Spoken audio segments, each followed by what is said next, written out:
কাব ইবনে মালিক বলে,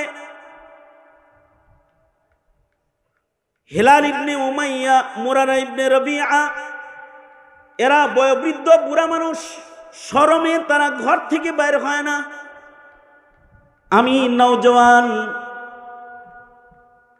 আমি সাহস করে মসজিদের নববীতে নামাজ পড়তে যাইতাম আল্লাহর রাসূলরে এক নজর দেখার জন্য, অথচ নবী আমার দিকে তাকাইতেন না। আল্লাহর রাসূলের কাছে যায় বসতাম, সালাম দিত না, সালাম দিলে সালাম নিত না। বয়কট করা হয়েছে আমাদেরকে, আমাদের সাথে কথা কয় না। তারপরেও আমি যাইতাম মসজিদে নববীতে আল্লাহর নবীরে এক নজর দেখার জন্য। নামাজ পড়ার বাহানায় তো রাসূলকে এক নজর দেখা যায়। নবী আমারে না দেখলেও আমি নবীরে দেখতাম,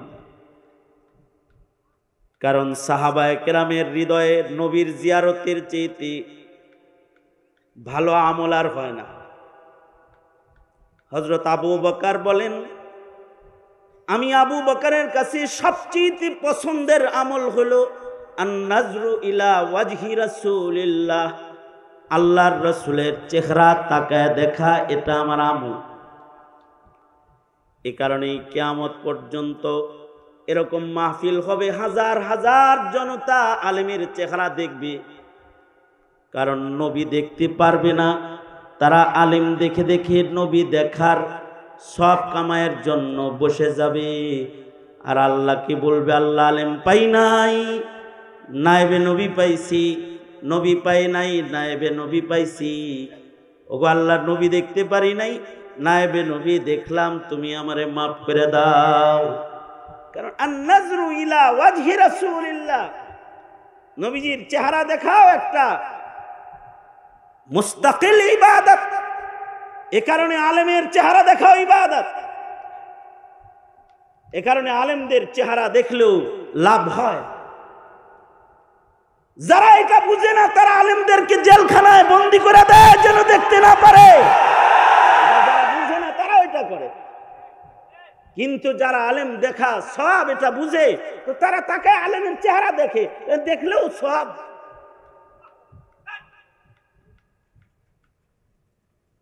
কাব ইবনে মালিক বলে, আমি নবীরে এক নজর দেখার লেগে মসজিদে চলে যেতাম।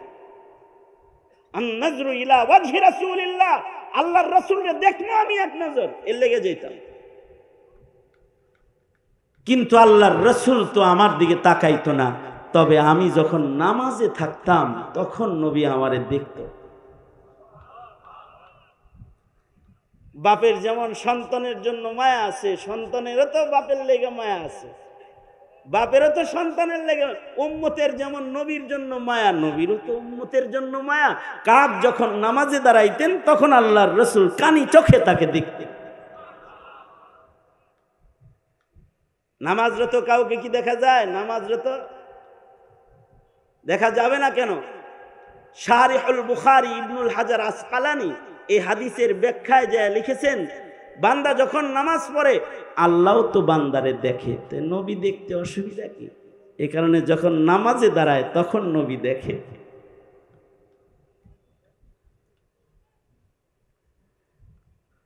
নবীরে দেখা যাবে না, এ কারণে 12ই রবিউল আউয়ালে এক সাহাবী অন্ধ হয়ে গেছে আফসোসে, দোয়া করে যে রাসূল আর দেখবো না, এ চোখ আমার লাগবো না। রবিউল আউয়াল মাসে উনি অন্ধ হয়ে গেছে। তুমিও আশেক, সিন্নি খাওয়ার আশেক, র্যালি করার আশেক, কেক কাটার আশেক, আর তৃতীয় ঈদ নামক এক ভণ্ডামি চালু করার দাবিদার আশেক তুমি। আর আব্দুল্লাহ বিন যায়েদ বিন আব্দে রব্বিহি ও আশেক। আল্লাহর রাসূলের ওফাত হয়ে গেল, নবীজির ইন্তেকাল হয়ে গেল। তারিখ নিয়ে ইখতিলাফ থাকলেও রবিউল আউয়ালে যে ইন্তেকাল হয়েছে নবীজির, রবিউল আউয়ালে নবীজির জন্ম হয়েছে এবং ইন্তেকাল হয়েছে, এটার ভেতরে কোনো মতনৈক্য নাই। ইন্তেকালের খবরটা খেজুর বাগানে কর্মরত আব্দুল্লাহ বিন যায়েদ বিন আব্দে রব্বিহি কানে আসলো। উনি কাজ করতেছেন, তখন খবর পাইলেন নবীজি নাই। চোখ দিয়ে আর রাসূল দেখা যাবে না, নবীজির ওয়াফাতের সংবাদ উনার কানে এসেছে। সাথে সাথে আব্দুল্লাহ বিন যায়েদ বিন আব্দে রব্বিহি আল্লাহকে ডেকে বলে, আল্লাহ, পৃথিবীর সবচেয়ে দামি নিয়ামত যখন চোখে আর দেখতে পারবো না গো আল্লাহ, যে চোখ দিয়ার রসুল দেখা যাবে না, ওই চোখ দিয়ে দুনিয়ার আলো বাতাস আমি দেখতে চাই না, অন্য কিছু দেখবার চাই না গো আল্লাহ। যে চোখ দিয়া মুহাম্মদ নামক নিয়ামত তার দেখা যাবে না, ওই চোখ দিয়া দুনিয়ার আর কিছু আমি দেখতে চাই না। আল্লাহ, তুমি আমাকে অন্ধ বানায়া দাও, আমার চোখ তুমি নিয়ে যাও। সাথে সাথে চক্ষু অন্ধ হয়ে গেছে। এমন এক দোয়া করছে, চোখ অন্ধ হয়ে গেছে। এটা হলো মুহাব্বত। আমি জেলখানা থেকে যখন বের হয়েছি, তখন এক লোক মুক্তি পাওয়ার খবর পায়াই গেছে দেখতে, যা বলতেছে, হুজুর, 1 বছর আপনাকে দেখি নাই, আজ আপনি মুক্তি পেয়েছেন তাই আপনার মাদ্রাসায় আসছি, এরকম না। আপনি নাই, তাও আপনার মাদ্রাসায় প্রতি মাসে 2 বার করে আমি আসতাম। আপনারে দেখা যাবে না তো আপনার ঘরটা দেখা যায়। আমার মতো একটা মোল্লার জন্য যদি কারোর এই প্রেম থাকে, তাহলে রসুল দেখার প্রেম একটা সাহাবীর কি পরিমাণ আছে। কাব ইবনে মালিক বলে, রসুলকে দেখার জন্য আমি মসজিদে যাইতাম, কিন্তু নবী আমার দিকে তাকাইতেন না। 40 দিন হয়ে গেল। 40 দিন পরে আল্লাহর রসুল বললেন, কাব এদিকে আসো। কাছে গেলাম, আল্লাহর নবী আমাকে বললেন, ঘরে কি তোমার বিবি আছে? জি আছে। তোমার বিবিকে বাবার বাড়ি পাঠায়া দাও। আমার শাস্তি আরো কঠিন করে দিলেন আল্লাহর নবী। একমাত্র কথা বলার সঙ্গী আমার ঘরে আমার বউ, তাও তাকেও বাবার বাড়ি দিয়ে দিতে বললেন। কাব ইবনে মালিক বলেন, আমি জিগাইলাম, আল্লাহর নবী, তালাক দিয়ে দিব নাকি এমনি পাঠায়া দিব? আল্লাহর রসুল বললেন, এমনি পাঠায়া দাও, তালাক দিতে হবে না। কিন্তু কাব ইবনে মালিক বলে, এবার ঘরে আমার বিবিও নাই, মদিনায় কেউ আমার দিকে তাকায় না, কথা বলে না। অর্থাৎ আমি যদি এখন ঘরে মরে যাই, আমার মৃত্যু সংবাদটা বলার মতো কোনো মানুষও আমার ঘরে বিদ্যমান নাই। কাব ইবনে মালিক বলে, তখন আমার আলাদা টেনশনে আমাকে আক্রমণ। আমার ঘরে আমার বউ নাই, আমার মরার খবর বলারও কেউ থাকবে না, আর এই অবস্থায় আমি মরে গেলে আমার জানাজা পড়তেও মদিনার কোনো মুসলমান আসবে না। এই বয়কট অবস্থায় মৃত্যু হইলে এর চেয়ে ভয়ঙ্কর মরণ আর কি হবে, যে আমার কবরে মাটি দেওয়ার কেউ নাই। 16 বছর পরে এদেশে কিছু জালেমকে বয়কট করা হয়েছে। এই বয়কট অবস্থায় যদি এই জালেমগুলার কারোর মৃত্যু হয়, ওদের জানাজা পড়ার মানুষও তালাশ করে পাওয়া যাবে না। কারণ এই বয়কট হালত, এটা বড় ভয়ঙ্কর বয়কট হালত। মুসলমানরা যদি কাউকে বয়কট করে, তার মরার পরে ইন্নালিল্লাহ কেউ বলে না। अक्लमंदू से क्या पूछूं, अक्लमंदू से क्या पूछूं कि मेरी इब्तिदा क्या है, कि मैं इस फिक्र में रहता हूँ मेरी इंतहा क्या है, कि मैं इस फिक्र में रहता हूँ मेरी इंतहा क्या है। जन्म की अवस्था হয়েছে এইটা দেখার বিষয় না, দেখার বিষয় হলো মরণটা কি অবস্থায় হইতেছে। বঙ্গবন্ধুর ঘরে জন্মগ্রহণ করেছে রাজ ঘরে, রাজার চামচ মুখে জন্মগ্রহণ করেছে, হিসাব ওইটার হবে না। মরণ কি অবস্থায় হয়েছে, ইন্না লিল্লাহর হালতে না আলহামদুলিল্লাহর হালতে হয়েছে, এটা কিন্তু দেখার বিষয়। এজন্য আপা কই আছেন, দিল্লি আছেন না কোথায় আছেন, আপনাকে বলবো দেশে আবার ঢুকবেন এমন ঘোষণা না দিয়া ঘোষণা দেন, আলেমদেরকে জেলে পাঠায় তাদের উপর অত্যাচার করে ইসলামের বিভিন্ন কাজে বাধা প্রদান করে আমি অপরাধ করেছি, আমি মাপ চাই, মাপ চান কমাস কম, তাইলে কমাস কম মৃত্যুর সময় আপনি আলহামদুলিল্লাহ আওয়াজ পাইবেন, ক্ষমা চান আগে। মুহতারাম হাজিরিন, সঙ্গত কারণে শেষটা কি হবে এটা সবাই হিসাব করা। এবং আমাদের জন্ম হয়েছে মুসলমানের ঘরে, জন্মটা তো ভালো হয়েছে, কিন্তু মরণটা যেন নাস্তিক মুরতাদদের আক্রমণে ঈমান শূন্য অবস্থায় না হয়, এটা খেয়াল রাখা প্রত্যেকটা চালাক মুমিনের কাজ। ঘরে সন্তান আছে না, ছেলে আছে মেয়ে আছে, ছেলে মেয়েরে ডুগডুগি বাজান শিখায়েন খালি, তাহলে মরণ কিরকম হইব এটা আন্দাজ করতে পারবে না। সিরাতুন নবী শিখান, ধর্ম শিখান, তাহলে কমাস কম মরণের চিন্তা আসবে, মরণের সময় যেন কালেমা জারি হয়, মরণটা যেন ভালো অবস্থায় হয়, মরার পরে যেন জানা যায় মানুষ আসে, কবরে যেন একমুঠ মাটি হয়। কারণ মরার পরে লোকে যারে ভালো কয় আল্লাহ তাকে ভালো হিসেবে গণ্য হয়। আমাদের আকাবির বাপ দাদাদের মৃত্যু যখন হয়েছে, জুনায়েদ বাবুনগরী রহমতুল্লাহ আলাইহি, শাইখুল ইসলাম আহমদ শফি রহমতুল্লাহ আলাইহি, আরে আমাদের আল্লামা জুবাইর আহমদ আনসারী রহমতুল্লাহ আলাইহি, করোনা চলছে তখন, করোনা জানাজায় যাইতে পারবে না, পুলিশের বাধা। কিন্তু কিসের করোনা, কিসের আইন, কিসের গাড়ি, কিসের বাহিনী পাহারা, এই মানুষগুলার জানাজায় হাজিরা দিয়া সবাই ধন্য হওয়ার জন্য লক্ষ জনতা ভিড় জমায়েছে তাদের কর্মের কারণে, তাদের কর্মের কারণে। কাব ইবনে মালিক বলে, আমার টেনশনে ধরল যে আমি যদি এই বয়কট অবস্থায় মরে যাই, কপালে যে কি আছে আমার।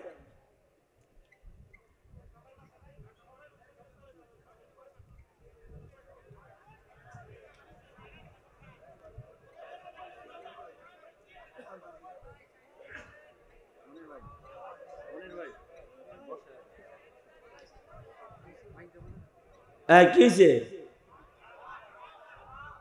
সাহাবা বলছে শুনতে,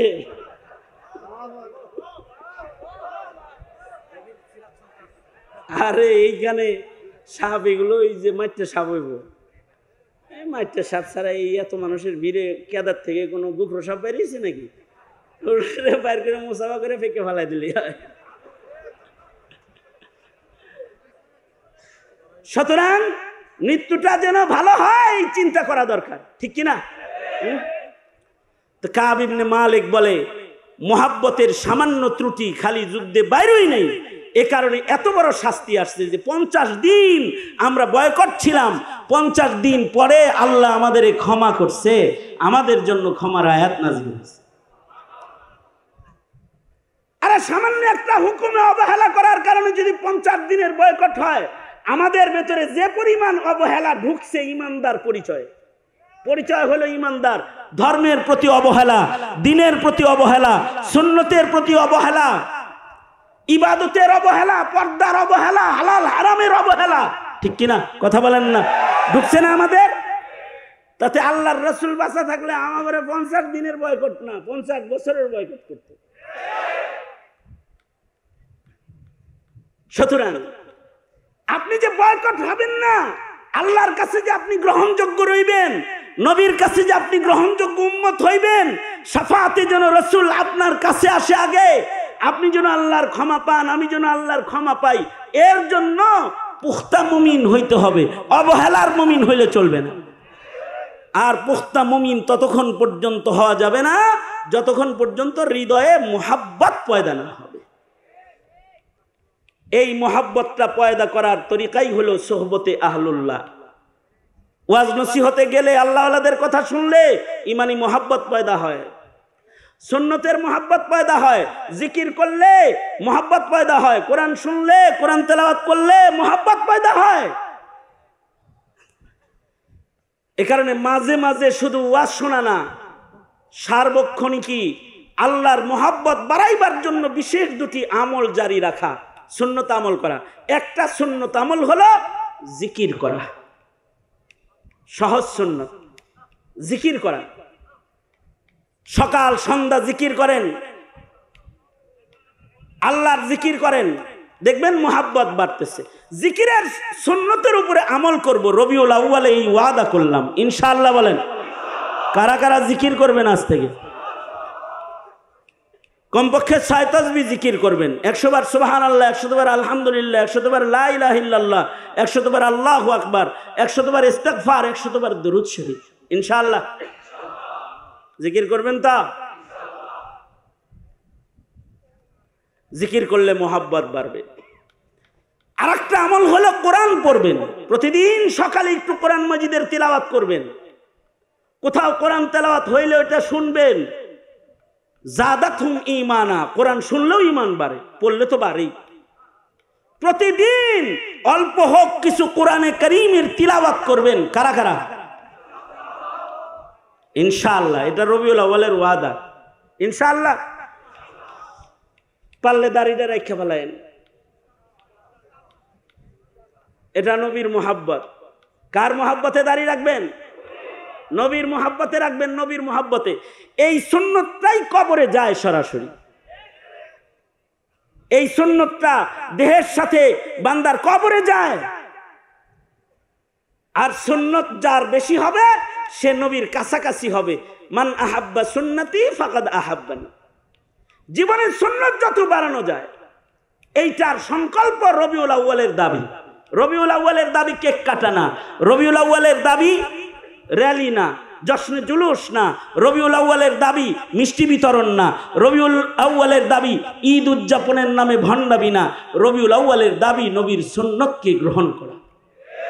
এটা রবিউল আউয়ালের দাবি। সুতরাং আমরা এই 12ই রবিউল আউয়ালে ওয়াদা করতেছি, আজ থেকে সুন্নতের আমল বেশি বেশি করব ইনশাআল্লাহ। জোরে করে বলেন। সেম নবীজির অনুসরণ অনুকরণ পরিপূর্ণ করে কামেল মুমিন হওয়া তখন সহজ হয় যখন নবীর মোহাব্বত উম্মতের হৃদয়ে সর্বোচ্চ হয়।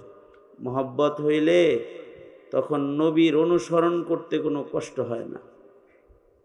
এই কারণে আল্লাহর রসুল কামেল ইমানের শর্ত দিছেন, মোহাব্বতের শর্ত। আল্লাহর নবী বলেন, লা ইউমিনু আহাদুকুম হাত্তা আকুনা আহাব্বা ইলাইহি মিন ওয়ালিদিহি ওয়া ওয়ালাদিহি ওয়ান নাসি আজমাইন। পরিপূর্ণ ঈমানের জন্য নবীর মোহাব্বতের পরিপূর্ণতার শর্ত। যদি কামেল মোহাব্বত নবীর জন্য কারোর হৃদয়ে হয় তখন সে কামেল মুমিন হয়। কারণ কামেল মোহাব্বত না হইলে নবীর কামেল ইত্তিবা করা তার জন্য সম্ভব হবে না। বোঝার জন্য উদাহরণ, যেমন পৃথিবীতে কিছু কঠিন কাজ আছে, কঠিন কাজ, যে সকল কঠিন কাজ দুনিয়াতে আছে তার ভেতরে একটা কঠিন কাজ হলো সন্তান লালন পালন করা। এটা একটা কঠিন কাজ। এই কঠিন কাজটা আল্লাহ তাআলা দুনিয়াতে মা বাবার দ্বারায় সম্পাদন করেন। এই সন্তানের প্রতি আল্লাহর পক্ষ থেকে আল্লাহ তাআলা ভালোবাসা মা বাবার হৃদয়ে দান করেন আগে। যেই মোহাব্বতের কারণে নিজে না খেয়ে সন্তান খাওয়ানো, নিজে কষ্ট করে সন্তানকে আরাম দেওয়া, সন্তানের সুবিধা নিজের অসুবিধাকে সুবিধা বানায় নেওয়া, এটা মা বাবার জন্য সম্ভব হয়। কারণ হলো আল্লাহ যে মোহাব্বত দিছেন আগে, মোহাব্বতের কারণে কঠিন কাজ সহজ হয়ে যায়। এই মোহাব্বতের ভাগ বাটোয়ারা করতে গিয়ে আল্লাহ তাআলা মারে মোহাব্বতটা বেশি দিচ্ছেন। এ কারণে সন্তান লালনের কঠিন কাজগুলা মাই আঞ্জাম দেয়। পৃথিবীতে সন্তানের মোহাব্বত মারে বেশি দেওয়ার কারণে পৃথিবীতে মায়েরা সন্তানের জন্য কষ্ট হইয়া অতিষ্ঠ হয় না, কখনো কষ্ট কইরা অতিষ্ঠ হয় না, কিন্তু পুরুষরা বাপেরা কিন্তু অতিষ্ঠ হয়। বাপেদের কোলে যদি সন্তান সাজায়া দেওয়া হয়, আর যদি কোনো রকমের সন্তানটা খালি পেশাব করে দেয়, তাইলে জাকি দিয়া বলবে যে তোমার বাচ্চা নাও, এটা আমার কোলে সুবিধার না। কারণ কি? মহাব্বতের তীব্রতা নাই। কিন্তু মার কোলে পায়খানা করলেও বারবার মা ধৌত করে পরিষ্কার করে চুমা খায়, কখনো বলে না যে বাচ্চাটা কেউ নেও, অন্যকে দেয় না। কারণ কি? মহাব্বতের তীব্রতা। এই মহাব্বত দান করেছেন আল্লাহ তাআলা নিজে। এ কারণে আল্লাহ কয়, মহাব্বত আমি বেশি দিছি, তো হক মায়ের আদায় করবি বেশি। মহাব্বতের হক আছে না, মহাব্বতের কারণে কষ্ট করে বেশি। আপনার আমার কোলে যদি কোনো বাচ্চা দেয়, এই বাচ্চাটা আপনি আমি বেশি সময় রাখতে পারুন না। বাচ্চার সাথে মার মহাব্বত, মায়ের সাথে বাচ্চার মহাব্বত। আপনি আমি 10 মিনিট রাখার পরে কারোর কাছে দিয়ে দিব, কিন্তু মা সন্তান নিজের থেকে এক মুহূর্তের জন্য আলোক করে না, বিচ্ছিন্ন করে না, মহাব্বতের কারণে। বাদ্যানী মহিলাদেরকে দেখবেন, মাথায় বোঝা নিয়ে যায়, কিন্তু তখনও সন্তান তার পিঠেই বাঁধা আছে। বিমানবন্দরের বিমানে যখন ভ্রমণ করে, বাপ মা দুইজনই বিমানে ভ্রমণ করতেছে, মনে করেন সন্তান সাথে আছে, এই সন্তান বাপের কোলে থাকে না, মার কোলে থাকে। এ কারণেই বিমানের ভেতরে যে ছোট্ট টয়লেটটা আছে, এই টয়লেটের ভেতরেও ছোট্ট বাচ্চা বসায় রাখার একটা ট্রে বানানো আছে, যেন কোনো মা ভেতরে বাচ্চা নিয়ে ঢুকলেও বাচ্চাকে শোয়ায় রাখতে পারে, বসায় রাখতে পারে। মানে বাথরুম করার সময়ও তার সাথেই তার বাচ্চাটা থাকবে। কারণ এই বাচ্চাকে ভালোবাসা দেওয়ার মতো যোগ্যতা এ আকাশের উপরে মা ছাড়া বাপের নাই। এ কারণে বাথরুমের ভেতরেও মায়েদের জন্য বাচ্চা শোয়ানোর একটা ট্রে বানানো আছে বিমানের ভেতরে। সিলেটের অঞ্চলে যদি যান তো দেখবেন মহিলারা তারা পাহাড়ের উপরে কাজ করতেছে, পাতা কাটতেছে রোদ্রের ভেতরে, কিন্তু তখনও দেখা যাবে তার সন্তান তার পিঠেই আছে। এইভাবে বছরের পর বছর সন্তানের সুবিধায় মা খায়, আর সন্তানের অসুবিধায় মা না খায়া থাকে। যে জিনিস খাইলে সন্তানের ক্ষতি হবে ওইটা মা খায় না, আর যেটা না খাইলে সন্তানের ক্ষতি হবে ওইটা কষ্ট করে খায়।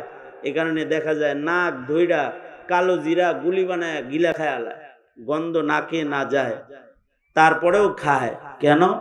সন্তান দুধ পাবে, সন্তানের উপকার হবে।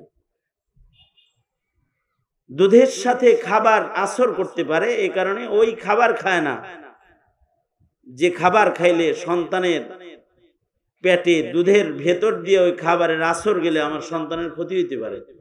2 বছর সন্তান দুধ খায়, 2 বছর মায়ের খানা দানা নিয়ন্ত্রিত থাকে। এই যে কোরবানি, এই কোরবানিগুলো মা সন্তানের জন্য দেয় একটা শক্তির বলে। শক্তিটা হলো মুহাব্বত নামক শক্তি। এই কারণে আল্লাহর রাসূল মায়ের কথা 3 বার বলেছেন যে মার খেদমত করবা খুব বেশি, মার হক বেশি। লালন পালনে মায়ের মতো ত্যাগী আর কেউ নাই। মাকে আল্লাহ তাআলা মুহাব্বত সর্বোচ্চ দিয়েছেন, মায়ের মতো কষ্ট করার মতো কেউ নাই। আর এই কষ্টগুলা মার কষ্ট হয় না, সহজ হয়ে যায়। না ঘুমায়াও সন্তান নিয়ে রাত জায়গা থেকেও মার কষ্ট হয় না। নোয়াখালীতে বন্যার পানিতে মাটির নিচে মা আর সন্তানের লাশ পাওয়া গেছে।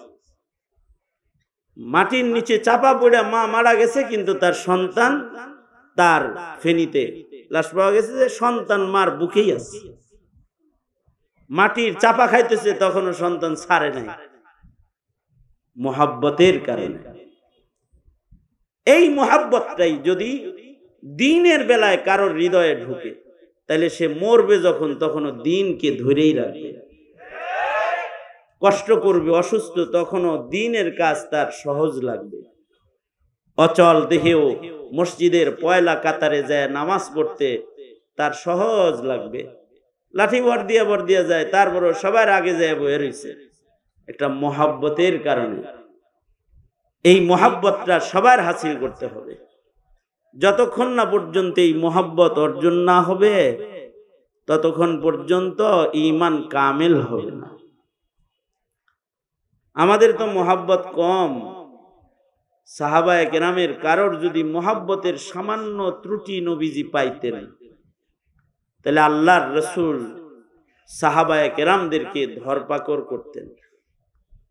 যেমন আল্লাহর রসুল তাবুকের যুদ্ধে যাইবেন, গরমের দিন, প্রচন্ড রৌদ্রের দিন, এদিক দিয়া খেজুর পাকছে বাগানে, তাবুকের যুদ্ধ, পায়দল হাইটা যেতে হবে মরুভূমির উপর দিয়া। কত দূর? ৯৫০ মাইল। মদিনা থেকে তাবুক ৯৫০ মাইল দূর। এটা একটা ইমানের পরীক্ষা ছিল। আল্লাহর রসুল সকলকে আদেশ করলেন, অমুক অমুক অমুক অমুক সারা যা আছো সব যুদ্ধে চলো। নবীজি বললেন, এটা ইমতিহান ছিল যে নবীর হুকুম মানো নাকি বাগানের প্রেমে, খেজুর গাছের পাকা খেজুরের প্রেমে আবার মদিনায় থাইকা যাও, দেখি মালের মোহাব্বত বেশি না আল্লাহ আল্লাহর রসুলের মোহাব্বত বেশি। এটা ইমতিহান ছিল। আল্লাহর রসুল সবাইরে বাইরেতে বললেন, চলো যাই, যুদ্ধে যেতে হবে, রোম আম্পায়ারের সাথে যুদ্ধ হবে, তাবুক যাইতে হবে। আল্লাহর নবী বেরোয় পড়লেন, সাথে ৩০,০০০ সাহাবী, সবাই মদিনা খালি করে নবীজির সাথে যুদ্ধে বাইরে পড়ল। কিন্তু ৫ জন ওনারা অবহেলা করলেন, মোহাব্বতে একটু ত্রুটি। এদের ধান্দা হইল আমরা পরে যাবনি, যাক না, হেরা যুদ্ধ করুক না, যাইতেও তো সময় লাগবে ৯৫০ মাইল, মাসের পর মাস যাতায়াতে খরচ হয়ে যাবে, যুদ্ধ কয় মাস চলে তার ঠিক নাই, আমরা পরে যায় যুদ্ধে সামিল হবনি। এই ধান্দায় ৫ জন রয়ে গেছে। এদের ভেতরে ২ জনের আবার একটু হুঁশ আইছে। নবী বলল যাইতে, বয়া থাকি, কামটা কি ভালো? এটা কি মোহাব্বতের আলামত? ধেত্তরি ছাই, তোর খেজুরের বাগান ফালায় রাইখা ২ জন দ্রুতগামী ঘোড়া নিয়ে যায় যুদ্ধে সামিল হয়ে গেল। কিন্তু ৩ জন, ওনারাও পাক্কা মুমিন, কিন্তু ওনারা মুনাফিকদের পেছে পড়া অবহেলায় মদিনায় বসে রইলেন। ৩ জনের ভেতরে একজনের নাম হলো কাব ইবনে মালিক রাদিয়াল্লাহু আনহু, আর একজন হেলাল ইবনে উমাইয়া, মুরারা ইবনে রবিআ। এই ৩ সাহাবী, এনারাও কিন্তু সাহাবী, ঈমান কিন্তু এদের কামেল, কিন্তু মোহাব্বতের সামান্য অবহেলা ওনারা রয়ে গেলেন। কাব ইবনে মালিক নিজেই বর্ণনা করেন, বুখারী শরীফেও আছে, উনি নিজেই রিওয়ায়াত করেন যে অবহেলা করে করে যুদ্ধে গেলাম না, এই আজ যাই কাল যাই বলে বলে হঠাৎ করে ২০ দিন পরে ২৫ দিন পরে খবর শুনি নবী মদিনার দিকে আসতেছে। এখন তো আর যাওয়ার সুযোগ নেই, যেহেতু সাহাবীরা যুদ্ধে বিজয় অর্জন করে চলে আসতেছে, এখন যাবো কি? বিপদে পড়ে গেলাম। কাব ইবনে মালিক বলে, নবীর নিয়ম মাফিক নবীজি যুদ্ধের থেকে আইসা আগে মসজিদে নববীতে ঢুকলেন। কাব ইবনে মালিক বলে, আমি দেখা করার জন্য আল্লাহর রাসূলের সামনে গেলাম। আল্লাহর নবী আমাকে প্রশ্ন করলেন, কাব গেলা না কেন? অসুস্থ ছিল নাকি? না আল্লাহর নবী, অসুস্থ ছিলাম না, সুস্থ ছিলাম। টাকা পয়সা ছিল না নাকি? না টাকা পয়সাও ছিল। যুদ্ধে যাওয়ার মতো সওয়ারি বুঝি তোমার ছিল না? কাব বলেন, আমি বললাম না আল্লাহর নবী, আমার দুইটা দ্রুতগামী ঘোড়া ছিল, ভাবছিলাম আজকে যাব, কালকে যাব, পরশু যাব, যাই যাই করে অবহেলা করে করে হঠাৎ খবর শুনি যুদ্ধে বিজয় হয়ে গেছে আর আপনি চলে আইতেছেন। কাব ইবনে মালিক বলে, অনেক কথা আমি রেডি করে রাখছিলাম যে নবীজির একটা বুঝ দিয়া ফেলামু, কারণ আমি অভিনেতা ভালো, কিন্তু আল্লাহর রাসূলের চেহারা দেখে সব মিথ্যা হারায় গেছে, সত্য মুখ দিয়া আমার বের হয়ে গেল।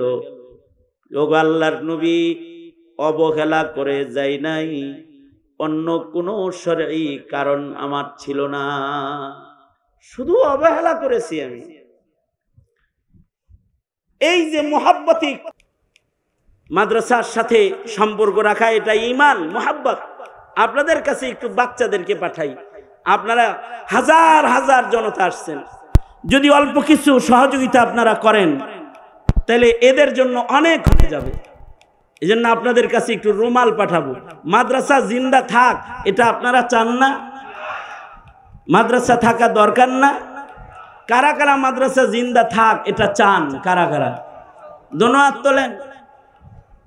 রবিউল আউয়ালে নবীর মোহাব্বতে, নবীর ঘরের মোহাব্বতে একটু সাদকা করবেন। জোরে বলেন বিসমিল্লাহ, আওয়াজ করে বলেন বিসমিল্লাহ। পকেটে হাত দেন, যার পকেটে যা আছে বের করে আলেন।